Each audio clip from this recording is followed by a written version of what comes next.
Good evening, everyone. It's good to see everyone out this evening on this beautiful Lord's Day. You all may know this, that I just came back from North Carolina recently and visited with Joe and was able to visit with the brethren back there at the Charlotte Church of Christ. And I just wanted to make note that there are some very dear Christians back there, and I really rejoiced in being able to be with them. And you know, I wish that the people that I know could know each other, but you all would benefit if you ever have the opportunity to get to know the brethren there. I would encourage you to worship there with them. They've had a really profound influence on Sherry and I and our family as well. This past Wednesday night, Joe gave what they call the invitation. We call it a short talk. And my son Joe talked about Jesus and his interaction with the rich young ruler. And one of the points that he made about that was that Christ never did encounter anyone that I can think of, or that Joe could think of, where Jesus told them, you know, hey, you're doing great. Just continue right there on the path. You've got it all right. No, Jesus always had something that people needed to improve on and to grow and mature. And so with that thought, I want us to all realize, and I'm sure you already do, that without exception, every one of us needs to grow and mature and do better and be more Christ-like. None of us has our priorities perfectly placed. None of us has reached a point where we don't need to change. I need to just do everything the way I always do. That's not the case. And so with that in mind, I want to challenge each of us to take the lessons, the principles that we're going to study tonight, and make a change, make a positive change, that you can be more Christ-like, that you can be closer to God. I believe it was Brother Marshall Patton, Marshall McDaniel, I think. He recently, when he was here for his gospel meeting, his goal was always to help his listeners get closer to God. And so that's my goal tonight. With that being said, I want to ask us all a question. I want you to ponder this question for a little while. I'm not going to try to stump you, but I'll answer it pretty quickly, as I'm prone to do. But I'll ask it to you first. Can you think of something? Can you think of something that all of us have, and we've had it since the months leading up to our birth? We have it now. We cannot opt out of having it. And we will continue to have it even after we die, even after our death. We're going to have this. The answer is influence. We all have an influence. And I want you to think about that. And I want to define influence, if I could. It's that moral or spiritual force, power or capacity by which we have an effect on a person, a condition, or development. It's the moral or spiritual force or power or capacity by which we have an effect on a person, a condition, or development. Jesus presents this force of influence using metaphors. He used a metaphor of light when he said in Matthew 5:14, he said, "You are the light of the world.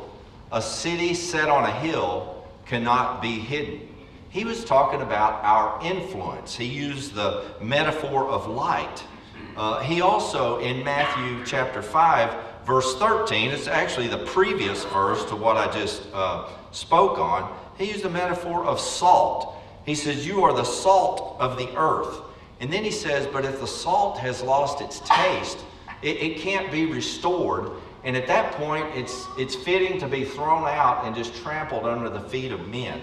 So that salt is used as a metaphor for our influence. And then in In a negative way, leaven is spoken of. Just one example, because Christ said this more than once. In Matthew 16, verse 6, he said, "Beware of the leaven of the Pharisees and the Sadducees." See, they had an influence as well, but their influence was negative. And Jesus said, beware, watch out, and beware of that. Paul uses the metaphor of an epistle. And that, I'm sure that after I read this verse, you'll remember it. In 2 Corinthians chapter 3. Give me a moment just to turn over there. 2 Corinthians chapter 3. When he's writing to the brethren, he uses a beautiful metaphor to talk about their influence. Make sure I get this right. 2 Corinthians chapter 3, beginning in verse 2. He says, "You yourselves are our letter of recommendation, written on our hearts to be known and read by all. And you show that you are a letter from Christ, delivered by us, written not with ink, but with the Spirit of the living God, not on tablets of stone, but on tablets of human hearts." So that's a beautiful metaphor that you are a letter. Your life is a letter. Your influence is a beautiful letter written on human hearts.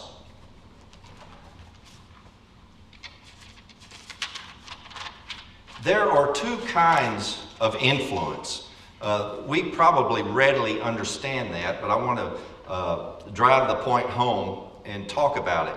In 1 Kings chapter 11, verse 4, it reminds us that Solomon's wives, when he was old, his wives turned his heart after other gods, not wholly true to the Lord his God.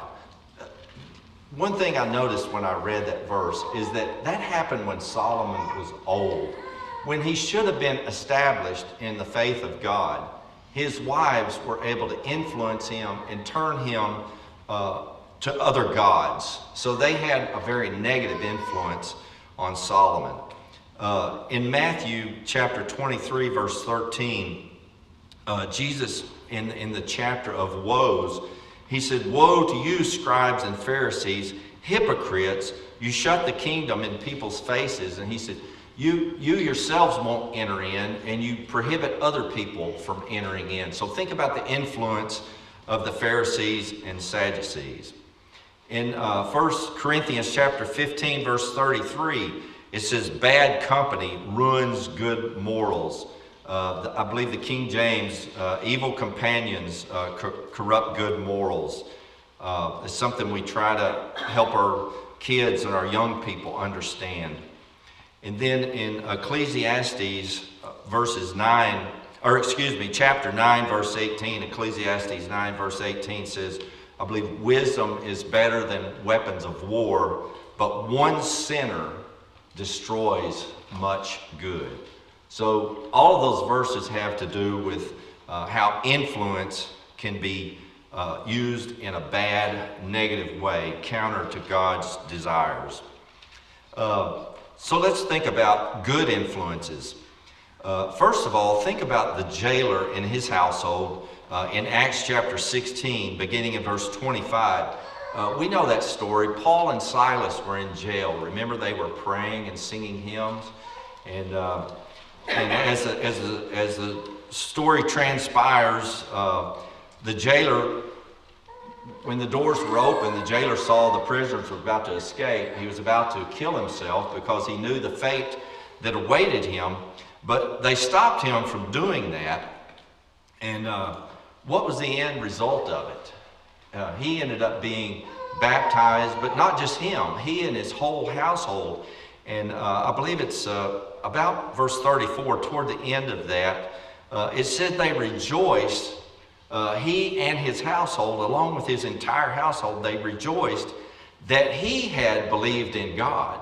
It's interesting because it doesn't say they rejoiced because they had believed in God. They rejoiced first because he had believed in God, and that led to his whole household being baptized and being taught the gospel. Paul in Caesar's household, Philippians chapter 4, verse 22, He said, those of Caesar's household greet you. So we know that those of Caesar's household were greeting Christians, and so we know that Paul had an influence on them, and no doubt was talking to them about the gospel. I could go on and on. I'll give you one more example. Esther in chapter 4, verse 14. Remember what Mordecai said to Esther? He said, "Who knows whether you have not come to the kingdom for such a time as this?" And she fulfilled what God's plan was for her. She stood up for what was right, and she saved her people. It took great courage and fortitude for her to do that, but she was willing to do it. She had the kind of influence, a good influence that we ought to strive to have. So I want to restate that. There's two kinds of influence that we're considering, and that is good or bad. Matthew 12, verse 30, Jesus said, "Whoever is not with me is against me, and whoever does not gather with me scatters." So Jesus is saying, whoever is not with me is against me. Whoever does not gather with me scatters. I want us to think about that for a minute. It's easy for us just to consider that and say, yeah, there are those who scatter. But it gives me no pleasure in saying this, but I believe Jesus was warning us about things that could happen within the church. Those who would come in wolves that would come in sheep's clothing. This doesn't always apply to worldly people and sinners, those outside the body of Christ. We kind of know who those people are, and they don't really have the influence that those within the church, if you don't have the right attitude, can cause disruption and strife. And so consider the words of Jesus and ask yourself, I'll ask myself, am I one who helps gather, or am I one who scatters? Am I working for the common goal, or am I causing strife and dissension? So every person has an influence. I stated that from the very get-go. We are born with influence. And you may think, well, I didn't have any influence. Yeah, you did. Ask your mother if you had any influence.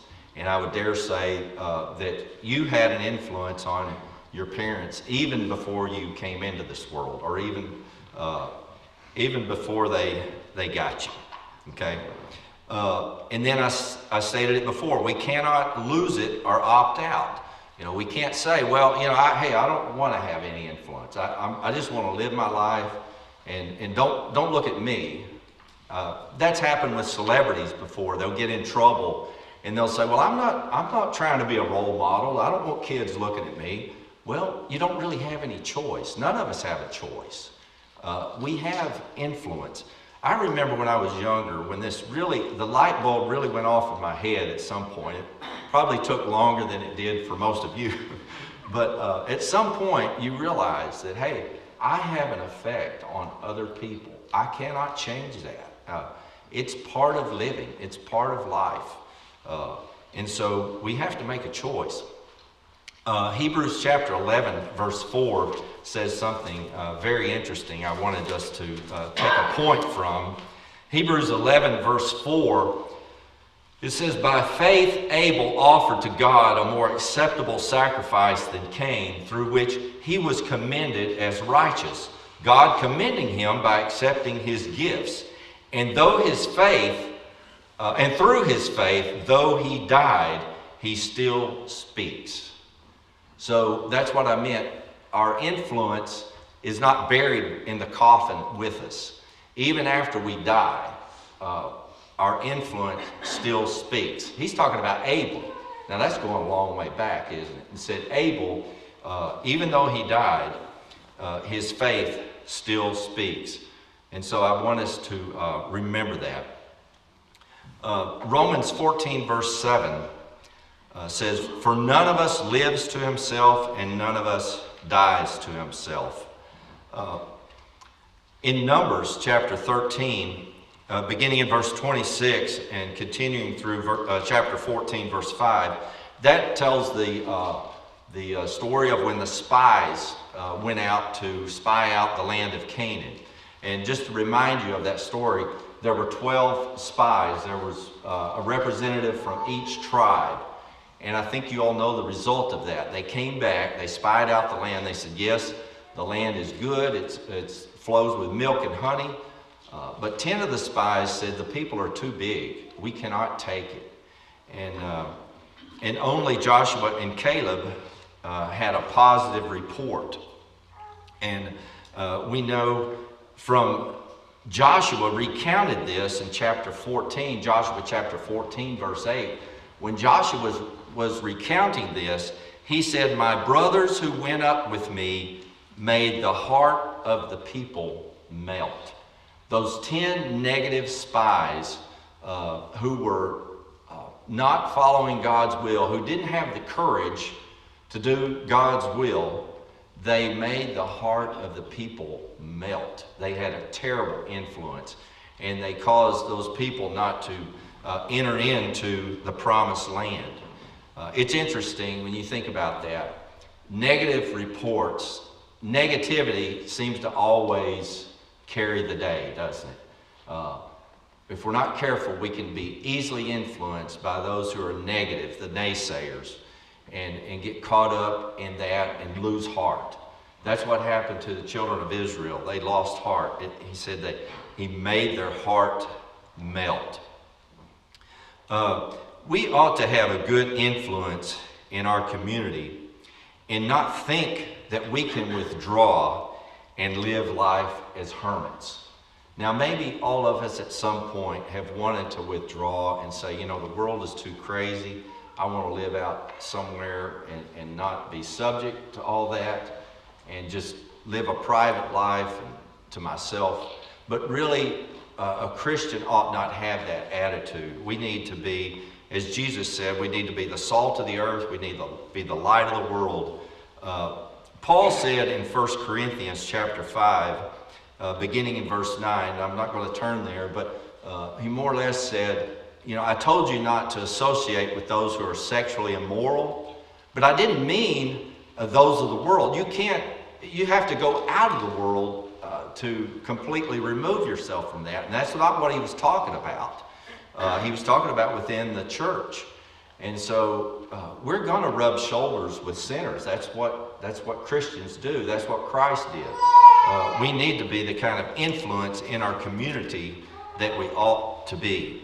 And so I want us to think about this for a second. Think about Christians and how we can be a good influence in our community. First of all, we need to live and practice what we preach. Let me read Romans chapter 2, verse 21. And I believe he was speaking to the Jews there, and he said, do you teach people not to steal, and then you steal yourselves? Let me read that. You then who teach others, do you not teach yourself? While you preach against stealing, do you steal? So we need to ask ourselves that question. Do we try to teach others to be like Christ, but we don't try to be like Christ ourselves? Do we reflect the character of Christ while we're teaching others to try to be like Christ? So we need to live and practice what we preach. You know, Christians ought to portray a friendly disposition. Have you ever heard the saying that people don't care what you know until they know that you care? People don't care what you know until they know that you care. We need to come across to people, all people, as friendly and receptive and reflect the character of Christ, to be approachable. And, you know, I've heard people say over the years, it always bothered me when someone will say, well, I just don't have people skills. That's just not my area.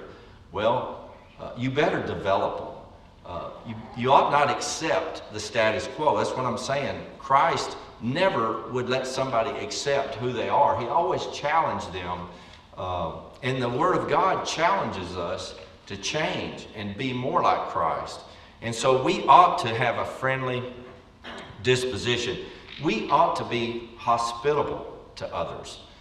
I gave a whole lesson on that. You might not remember it, but we ought to challenge ourselves to be hospitable and to be generous and giving to others. That's one way we can have a good influence in the community.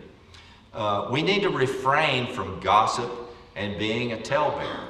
That ought not be our reputation, that we always know the gossip around town, that we always are ready to share a story about somebody. And that ought not be our reputation. The scriptures warn us about that. The other way we can be a good influence is we need to bring our children up in the discipline and instruction of the Lord. Ephesians 6 verse 4. That's a way that we can be a good influence when people see how we raise our children and use it as an example. You know, folks are having a tough time these days raising children. That's an age-old problem. And so we can be a good influence in our community by doing that. Just real quickly, I want us to think about how we can be a good influence in the church. All of those things, of course, apply to everyone around us, but maybe specifically in the church. Hebrews chapter 10, verse 24 says, "Let us consider how to stir up one another to love and good works, not neglecting to meet together, as is the habit of some, but encouraging one another." We ought to be the kind of person that if we are critical of someone, there's times for constructive criticism where we can help each other, but do it in a loving and kind way, not in a mean way that tries to tear someone down, but rather do it in a loving and caring sort of way. Are you an encourager, or are you someone who's always looking for a weakness in someone, looking to criticize someone? When you speak of the congregation, do you talk about they, or do you say we? You ought to be understanding that you're part of a family. This is something that I want us to all consider together, that we stir up one another to love and good works, that we help build each other up, and we're ready to help each other, that not neglecting to meet together. He said that's the habit of some, but to encourage one another. You know, I've spoken recently about one of my brothers in Christ in the past that he and his family were missing a lot. And I called him and I said, "Are you guys okay?"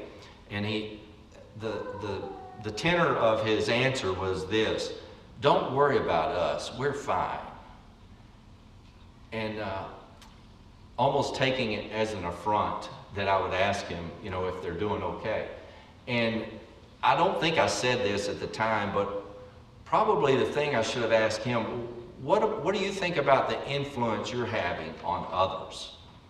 Are you stirring up the brethren to love and good works? Are you encouraging your brothers and sisters? If you're not here, you're not. And if we have no communication from you to know nothing about it, I always compare it to this. If your family has decided you're going to get together for Thanksgiving, and the brothers and sisters, mom and dad, grandparents are all going to be there, and somebody just decides not to come and doesn't let anyone know, is that normal? Well, no, it's not. You know, if you're not able to be there, you're going to call them and tell them, say, "Hey, I had a flat tire on the way," or "Somebody got sick and we're just not going to be there." And so I just want us to think about our influence. We might think that, hey, I can be faithful to God, I can be over here minding my own business and be a faithful Christian, but what's your influence on others? Are you helping others get to the final rest, to make it through to the promised land? That's something we ought to think about. a couple of final thoughts. One, I wanted to read one of the verses to the song that we sang this morning. Remember who you are. That song that says, Christian, remember who you are. The last verse of that, it says, let your light be bright and ever true. Live so others will see Christ in you. In your life, a sermon sinners see what the Christian life is meant to be. That's the way we need to be. We need to understand that our life is being read by others. And our influence carries on even after we die.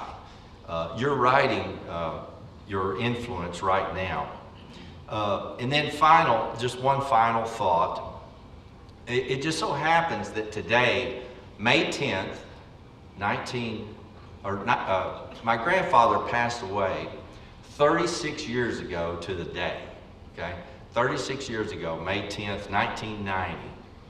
And I thought about that, and he was a great influence on me. He's been gone, and a positive influence, a very good influence, a godly man. And I know all of you have someone in your life that gave you encouragement and was a godly influence to you. You should be that to someone. I was there the day he died, and I saw him take his last breath. And it had a profound impact on me. I was 27, okay? So I'd known him and been with him for 27 years, if you count all the years. And he's been gone 36. So he's been gone longer than I knew him. But yet his influence lives on. There's not hardly a day goes by that I don't think about some aspect of his life that was a positive influence on me. So that's what I mean, that your influence doesn't go with you to the grave. It lives on. And so I want us to think about those things and consider your life, consider your influence and what you're doing with your influence. Like I say, you have it whether you like it or not, one way or the other. So consider the effect that you're having on the people around you. And finally, I want you to consider your life. If you haven't obeyed the gospel of Christ, just like Brother Grady pointed out this morning, you can please God right now. If you obey the gospel right now, God will add you to the church. And you will become part of a family, and your influence can be positive, and you can help build up the body of Christ. If you are a Christian and you've not been walking in the path that you need to, if you've been perhaps a negative influence, that you've been serving sin instead of doing God's will, we want you to make that right as well. And we offer that opportunity. And won't you come as we stand and as we sing?